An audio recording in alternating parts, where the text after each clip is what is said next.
But there's a huge thing about, I'm going to go use the best knee surgeon in Georgia. He's this guy or this lady.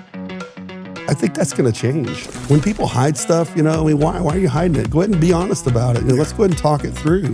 Oh, it's going to be too confusing to the senior to talk that through. No, I think it's better to. But as soon as you do that, it's whack-a-mole. You'll fix one little deal, and they'll go from that fraud to hospice fraud. They're fraudsters, and so whatever's the next fraud, they're going to keep doing.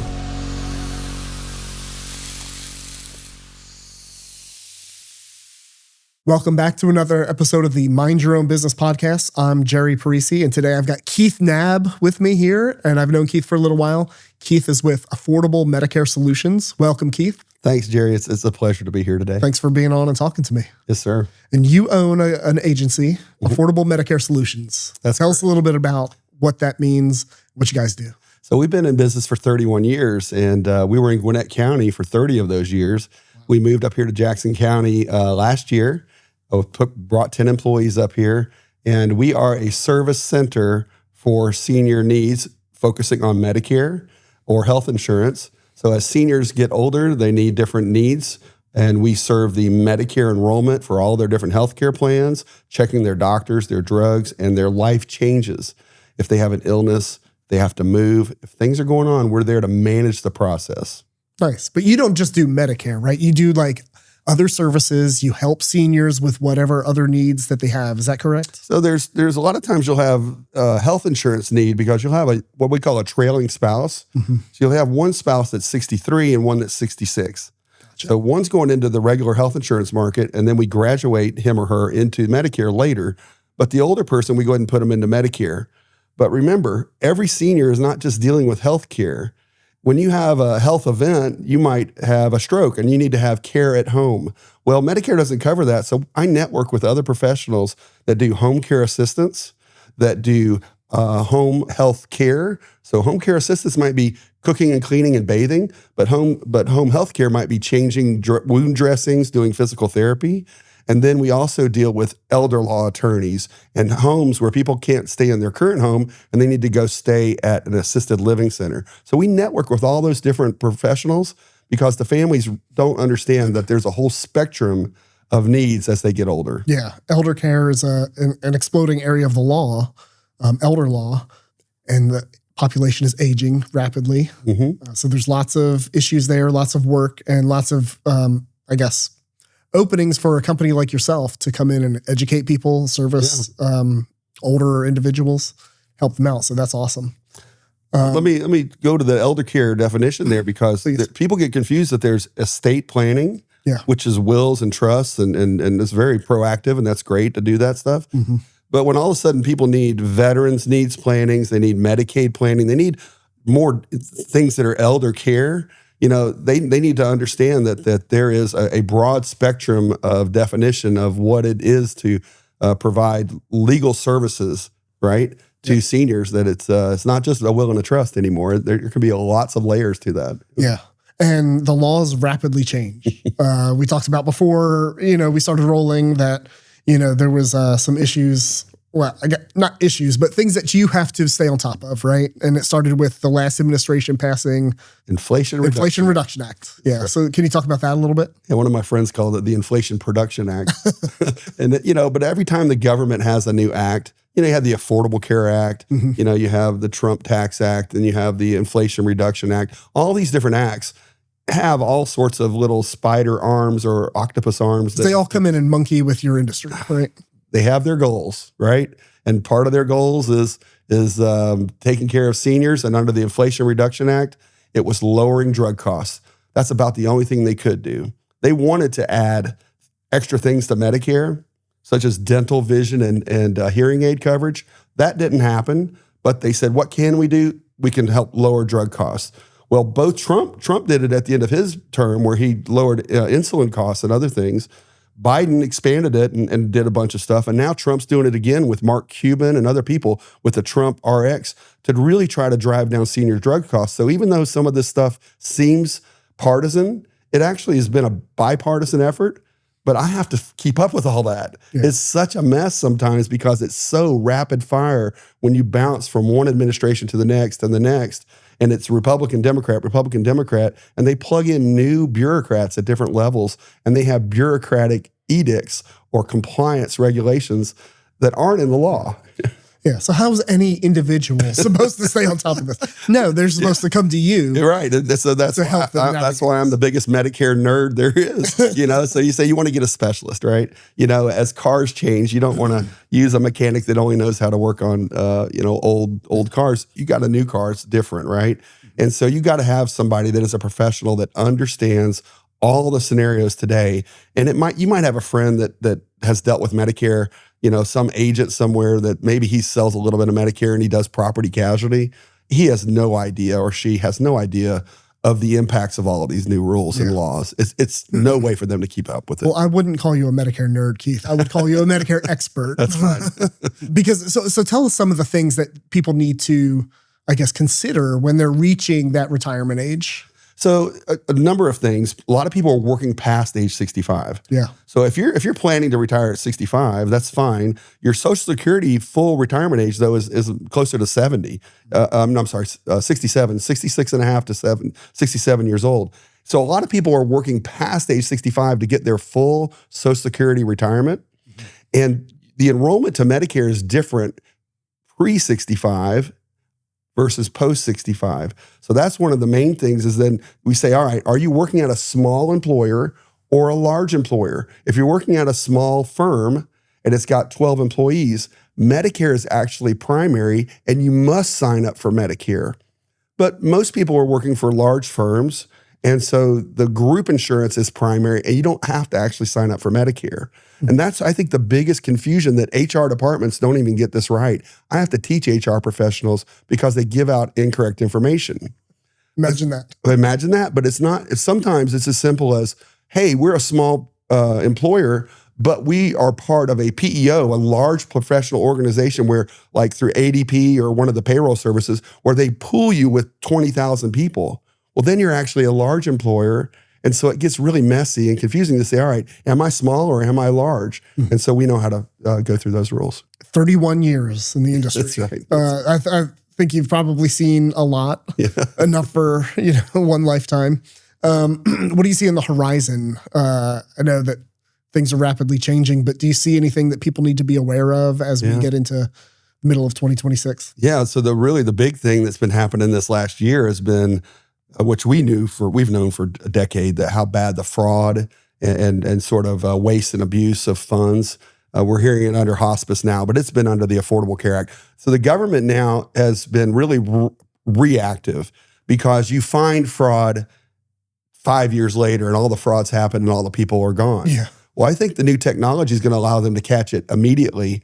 And so our healthcare costs in the United States are so high, I think we're actually going to see it go down, because of getting rid of, if it's 20 or 30% that's fraud, waste, and abuse, this could be the way to keep us solvent as far as, Medicare and Social Security staying in force for us for the rest of our lives.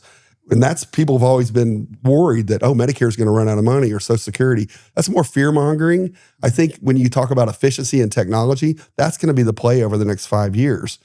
And Elon Musk said this very clearly recently: you're probably not going to want a human surgeon to do your heart surgery in 5 years. The best surgeons in the world will be robotic, not surgeons running robots, but robots independently doing your surgery. Interesting. Yep. And you see that affecting everything, including your industry as well, probably. That's right. Well, if you have to look up a doctor participating provider, are you going to look up a robot? You could look up the facility, I guess, right? But there's a huge thing about, I'm going to go use the best knee surgeon in Georgia. He's this guy or this lady.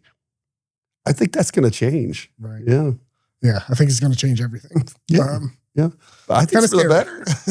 I went through 3 bad CPAs till I found a good CPA. Well, if you're having heart surgery, you can't go through 3 bad heart surgeons to get to the good one. You need to get to the good one immediately, right? Yeah. It cost me a lot of money. It didn't kill me on my bad CPAs, but I had to fire 3 over 20 years because they just weren't keeping up with the code. They weren't keeping up. And what Elon Musk says on the Optimus Prime robots, that if one learns a new technique, 10 minutes later, all 100,000 surgeons around in Zambia and in China and everywhere will learn that technique instantly. It's going to change everything. Golly. Won't have to go to a seminar or a conference. It won't have to go to an online learning. It'll just be instant. Yeah. Wow. It's pretty cool. You mentioned Social Security. What sort of work do you guys do around Social Security, and how do you help with that? So we give general advice. We're not Social Security advisors, but I network so much with financial planners. That's a huge part of our network is professionals referring people to us. And so I know which financial planners are certified Social Security advisors. So when somebody comes to me, I'll tell them how to use Social Security to sign up for Medicare. I'll give them some general advice about Social Security, but my job is to connect them with a true professional expert. So that's sort of the first time of showing them the spectrum and saying, hey, great question for me, but I'm going to connect you with another person that's not, going to steal my client or anything. They're like, yeah, I'm going to give them help. And then maybe they earn their business as a financial planner or something. But it helps to define that we're not everything. We are a spoke in the wheel. And say, all right, here's my lane that I'm playing in. Let me introduce you to the person that's in the correct lane. Well, it's all connected, right? Yes. Once you get to that level or that age range, because correct me if I'm wrong, isn't there somebody's finances and the retirement accounts? Doesn't that also affect their Medicare planning?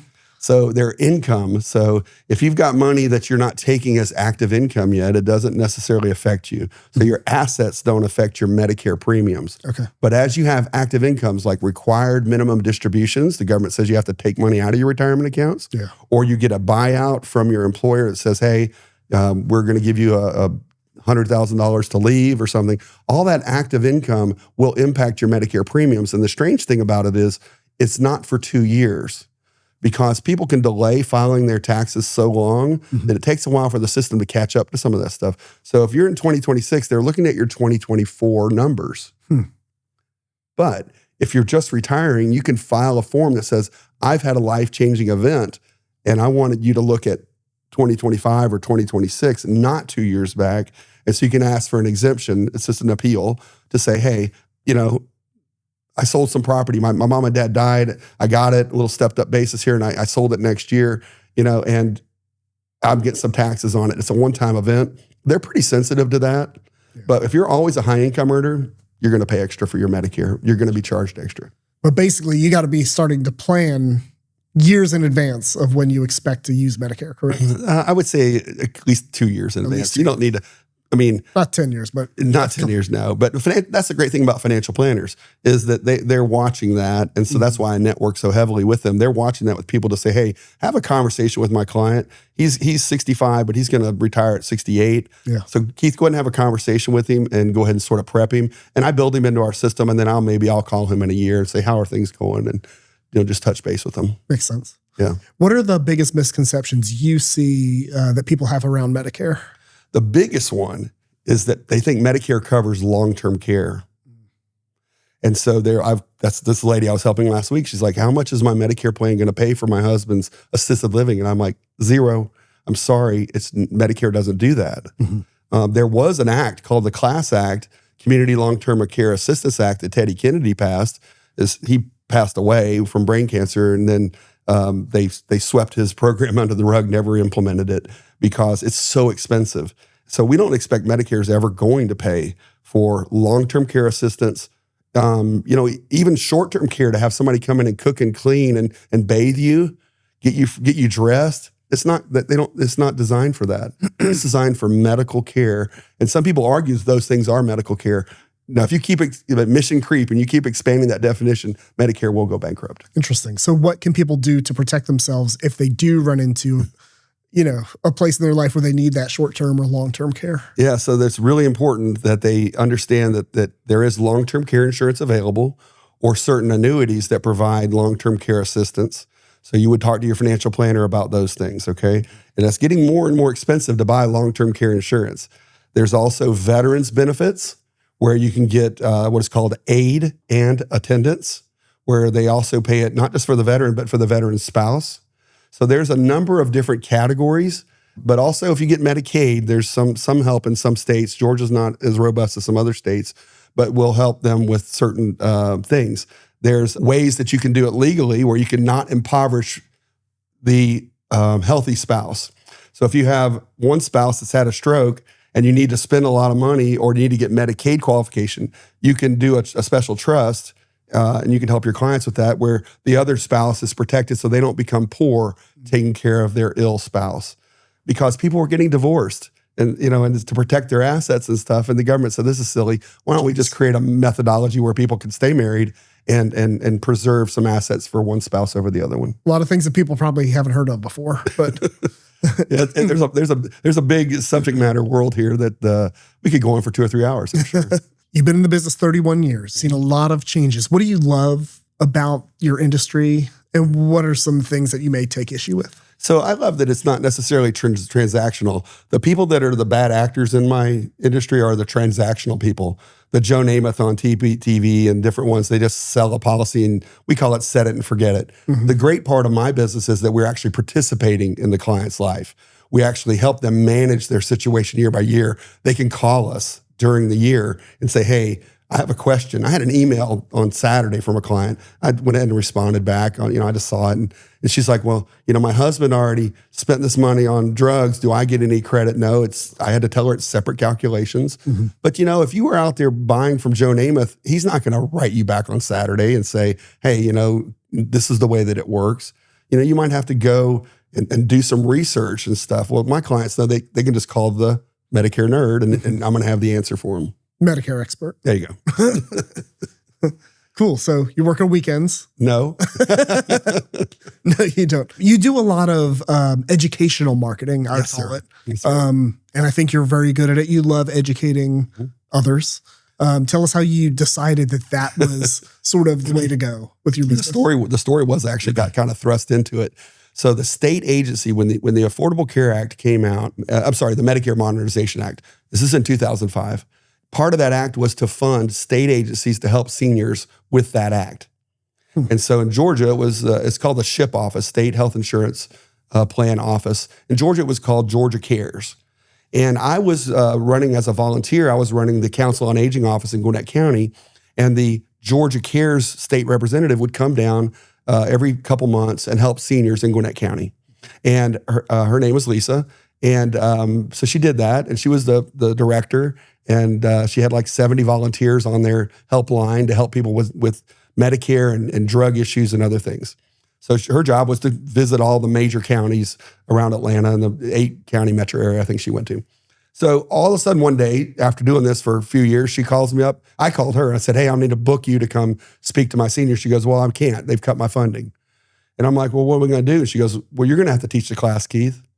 And I'm like, she goes, you've heard me teach it multiple times. I'm just going to send you the class and you just teach it. Yeah. And so all of a sudden now I'm an educator and I'm like, okay. So that was like around 2008. And I've taught 1,500 classes now. Jeez. And it's been, I was really horrible at it when I first started out. I didn't ever really think it through, and then it really evolved over time. And that has become our entire format. On my business card, it says lead educator, because I want to emphasize that to people that we're about education. Yeah. And people want education. They want a safe place. They want to go learn and not be sold or pressured. Mm-hmm. And that's our model, is education first model. I think it helps build the relationship, build the trust with your clients. And then also, you responding to them on Saturdays doesn't hurt either. Well, part of educating them is that they can then hopefully take a few nuggets of that and educate their friends correctly. And say, I'm pretty sure, if you hear a friend talking and they say something, and you're like, well, wait a minute, that's not what Keith said. Let me tell you the way I understand it. Yeah. And now your referrals come. So we had 2,000 referrals last year. Holy moly. 2,000. And I think it's because of that format of that you give people the information and a certain number of them are feeling a little bit more empowered to tell their friends and family, hey, this is the way it works. Yeah. And let me refer you to the person that taught me.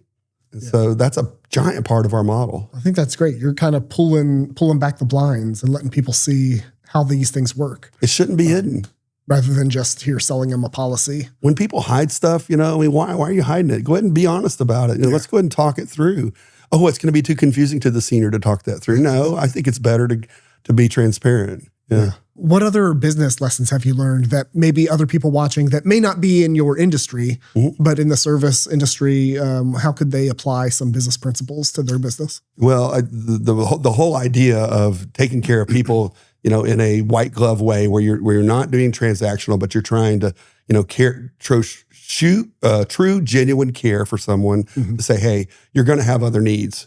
And call us. You're not bothering us. I have people call me all the time and say, I'm sorry to bother you, Keith. I got this question. Like, no, you're not bothering me. Yeah. We want you to feel that you can call us.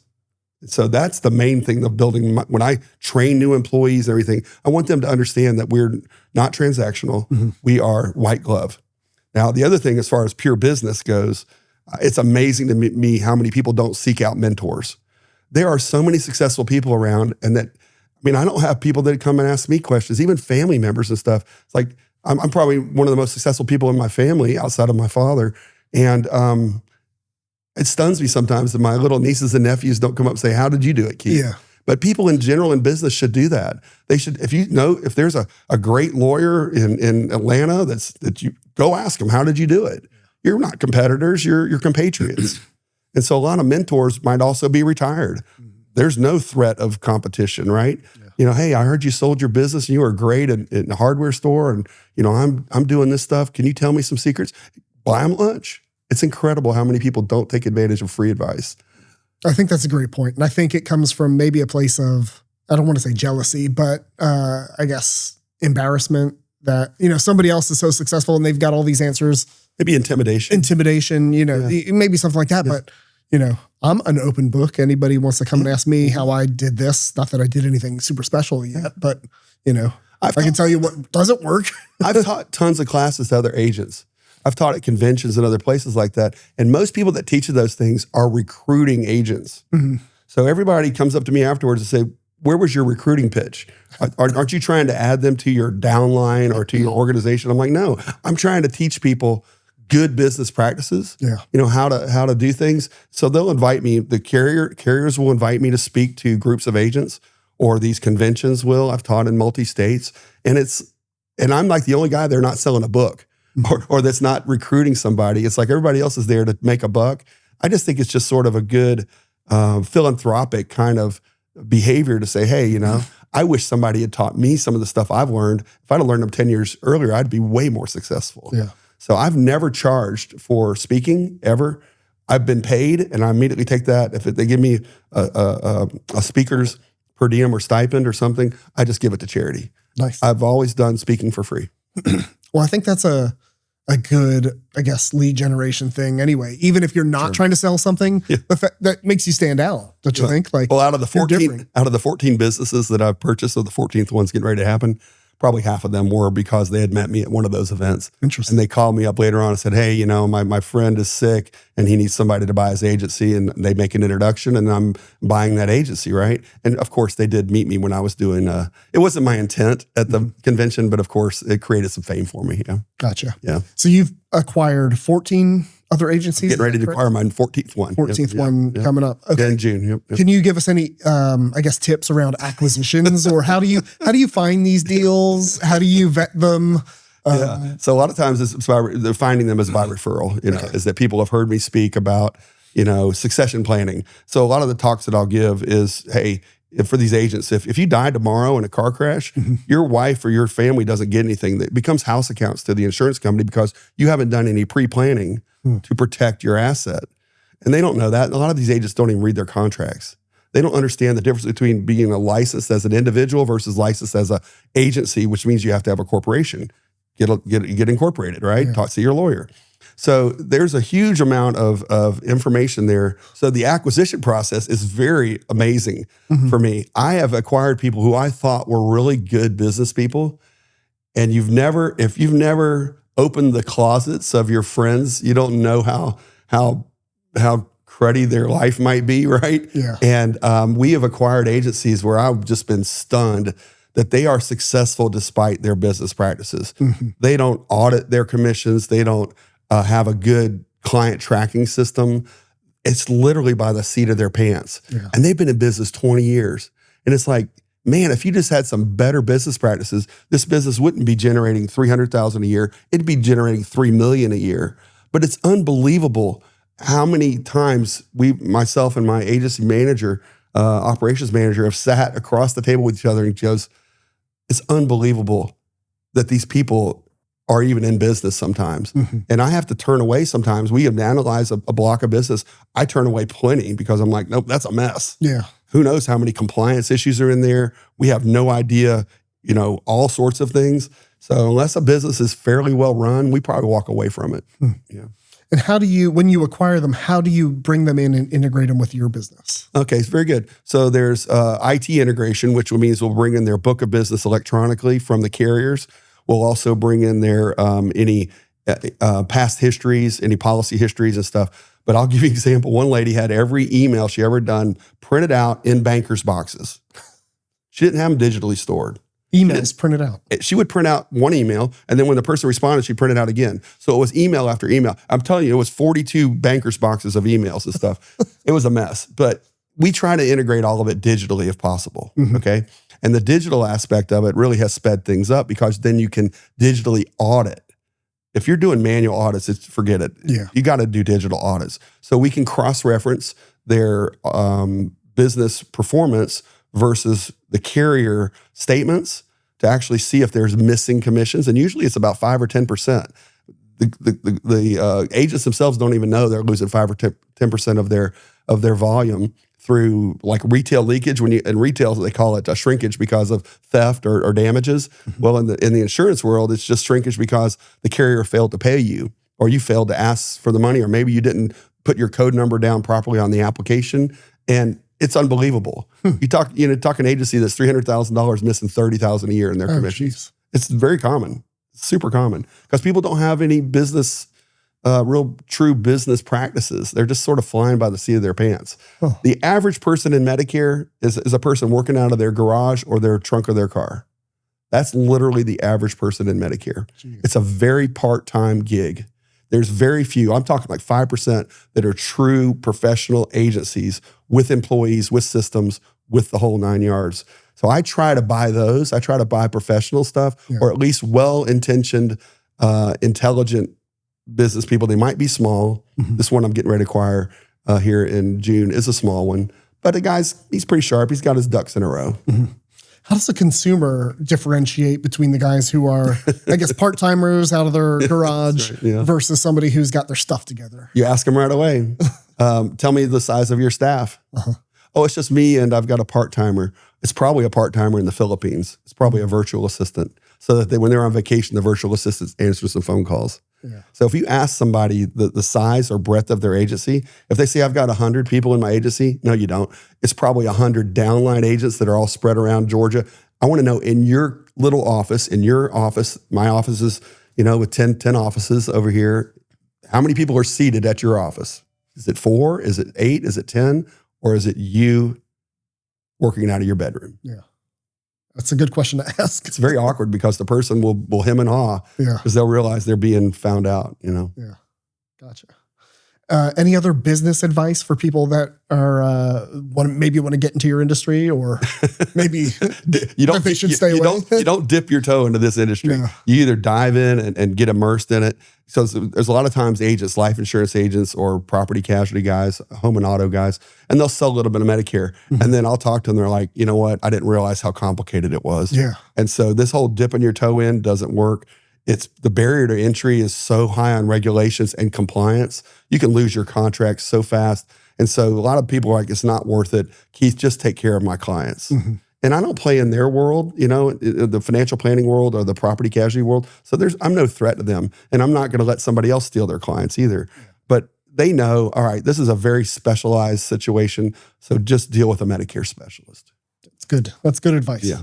Anything else that people should know about, preparing for Medicare? Maybe they've got an older, parent. I say the internet is the worst place to learn about Medicare. I have a great YouTube channel.